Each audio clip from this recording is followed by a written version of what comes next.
अभी जो अपना क्लासेज है ये भारतीय संविधान के अनुच्छेद से रिलेटेड है और कुछ अनुच्छेद की बात हम लोग प्रीवियस क्लासेस में कर चुके हैं और कुछ अनुच्छेद है जिसका बात आज हम लोग इस क्लासेस में करेंगे। इसमें बेसिकली भारतीय संविधान के अंतर्गत राज्य का विधानमंडल के बारे में बात करेंगे कि भारत में जो राज्य हैं उस राज्य विधानमंडल पाए जाते हैं और उनके संरचना, इनके कार्य और उनकी रचना के बारे में किन अनुच्छेद में किस चीज़ की बात किया जाता है, ये सारे के सारे 168 से लेकर 213 अनुच्छेद में देखने को मिलता है।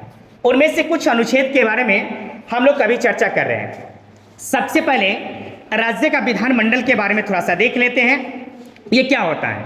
संविधान के छठे भाग में अनुच्छेद 168 से लेकर 213 तक राज्य विधानमंडल की संरचना, गठन, कार्यकाल, अधिकारी, प्रक्रियाओं, विशेषाधिकार तथा शक्तियों के बारे में बताया गया है।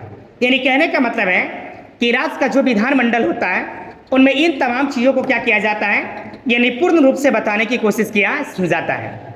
संविधान के अनुच्छेद 168 के अनुसार प्रत्येक राज्य के लिए एक विधानमंडल होगा जो राज्यपाल और 2 सदनों से मिलकर बनेगा। जहाँ किसी राज्य के विधानमंडल के 2 सदन होते हैं, वहाँ एक का नाम विधान परिषद और दूसरे का नाम विधानसभा होता है। विधान परिषद उच्च सदन जबकि विधान सभा निम्न सदन के रूप में देखा जाता है। और इन्हीं चीज़ के बारे में अब देखिए ज़रा सा अनुच्छेद में कि क्या कहा गया है, ज़रा देख लीजिए। 178 विधानसभा के अध्यक्ष और उपाध्यक्ष की बात किया जाता है।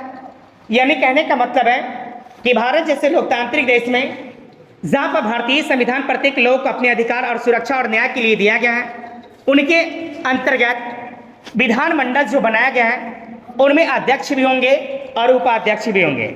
इस बात का जिक्र अनुच्छेद किसमें किया जाता है, 178 में। दूसरा आता है 179 अध्यक्ष और उपाध्यक्ष का पद का रिक्ति होना या पद त्याग और पद से हटाया जाना।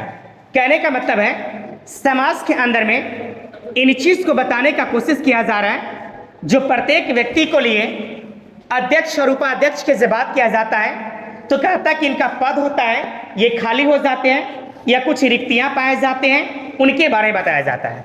अगला में है 180 अध्यक्ष के रूप में कार्य करने के उपाध्यक्ष की शक्ति। देख लीजिए 180 में बताया जाता है कि जो राज्य का विधानमंडल होता है उस विधानमंडल के अंतर्गत में क्या होता है, यानी अध्यक्ष होता है। उनको क्या क्या शक्तियां प्रदान किए जाते हैं, किस प्रकार से काम करेंगे, इन्हीं तमाम चीज़ के बारे में क्या किया जाता है जरा सा बताने का कोशिश किया जाता है। यानी 180 में 181 में अध्यक्ष या उपाध्यक्ष को पद से हटाने की पीठासीन।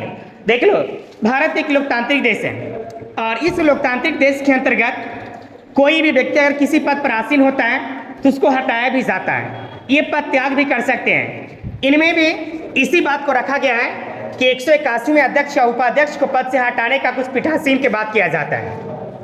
182 में विधान परिषद के सभापति और उपसभापति की बात किया जाता है। देख लीजिए कहने का मतलब है अगला जो अनुच्छेद आता है इसमें यानी सभापति और उपसभापति की बात किया जाता है, लेकिन याद रखना किसका बात किया जाता है, विधान परिषद की बात किया जाता है। उसके बाद देख लो 183 में सभापति और उपसभापति के पद से रिक्ति होना। कहते हैं कि जो सभापति होते हैं और जो उपसभापति होते हैं इनका पद खाली हो जाते हैं। इनका जिक्र किसमें किया जाता है, 183 में। 184 में देख लीजिए सभापति के पद के कर्तव्यों का पालन करना।